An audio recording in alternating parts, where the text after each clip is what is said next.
Hi guys, कैसे हैं आप सभी। आशा करता हूँ कि आप सभी बढ़िया होंगे। तो आज हम लोग बात करने वाले हैं कर्क रेखा भारत के किन राज्यों से होकर गुजरती है। जी हाँ, कर्क रेखा भारत के किन किन राज्यों से होकर गुजरती है।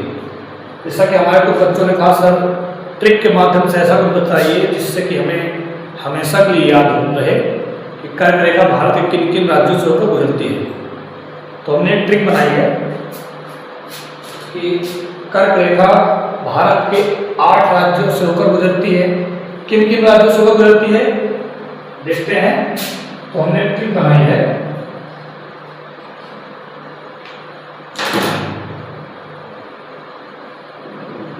मित्र, छपरा में झाग। जी हाँ, बिल्कुल सिंपल सी है, 8 ही अक्षर है, 4 सेंटेंस है। मित्र, छपरा में झाग। सिंपल सा, बिल्कुल थोड़ा सा बस इतना याद करना है। और इसको याद करने के लिए हम आपको छोटी सी कहानी के माध्यम से याद करवाएंगे।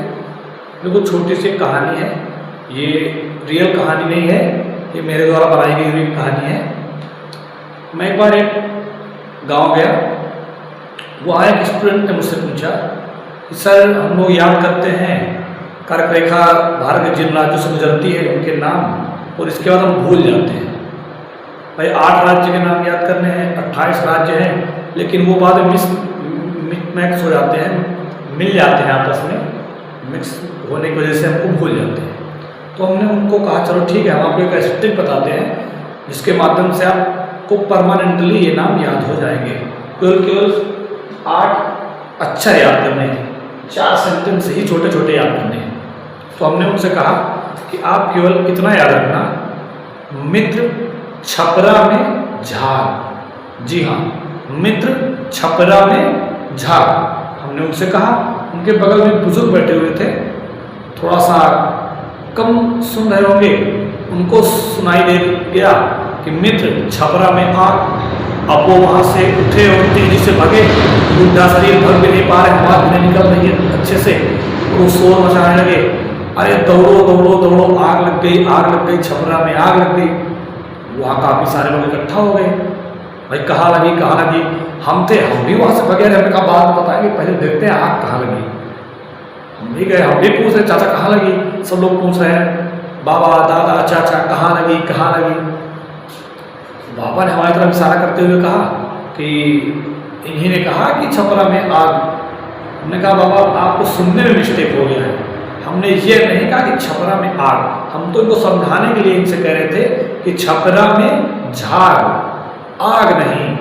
तब जाके उनका मिस्टेक थोड़ा सा दूर हुआ, सभी लोग अपने अपने घर की तरफ चल दिए। अब क्या हुआ, इससे हमें एक सीख भी मिलती है कि हमें कभी कभी दूसरों की बातों पर आंख मूंद कर भरोसा नहीं करना चाहिए। हमें खुद देखी हुई या फिर परखी हुई बातों पर ही भरोसा करना चाहिए। सारी सुनी हुई बातें सही नहीं होती, सत्य नहीं होती। तो फिर हमसे उस लड़के ने पूछा, सर आप बताइए आप। हमने कहा आपको याद करना है केवल मित्र छपरा में झाग। झाग क्या होता है, छपरा क्या होता है, छपरा मित्र सभी को पता है ना दोस्त। मित्र छपरा क्या है, देहात में बांस के बढ़िया सा टेटवा जो कहते हैं बांध के उसमें तिल रख के छप्पर बनाया था, बढ़िया सा छप्पर, तो उसको कहते हैं हम लोग छपरा। छप्पर जो होता है, झाग किसे कहते हैं, देखते हैं औरतें कपड़े धुलती हैं, कपड़े धुलने में जो है फेना निकलता है, जो उसी फेने को हम लोग झाग कहते हैं। मित्र छपरा में झाग। अब उन्होंने कहा सर इतना तो याद हो गया, तो हमने कहा इतना याद हो गया तो आपको 8 राज्य याद हो गए। उन्होंने कहा कैसे, हमने कहा देखिए कैसे। मित्र छपरा, माँ में से केवल माँ लेंगे बस, इसकी एक ही मात्रा नहीं है। टोटल जैसे लिखा है सारा का सारा वैसे एक मात्रा लेंगे, केवल जो है हम लोग में माँ में एक ही मात्रा बताएंगे बस, बाकी पूरा वैसे का वैसे आपको सीरियल से लिख देना है। अब 8 राज्य देखते हैं। माँ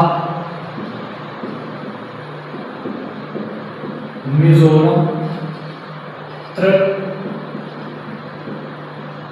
त्रिपुरा, छत्तीसगढ़,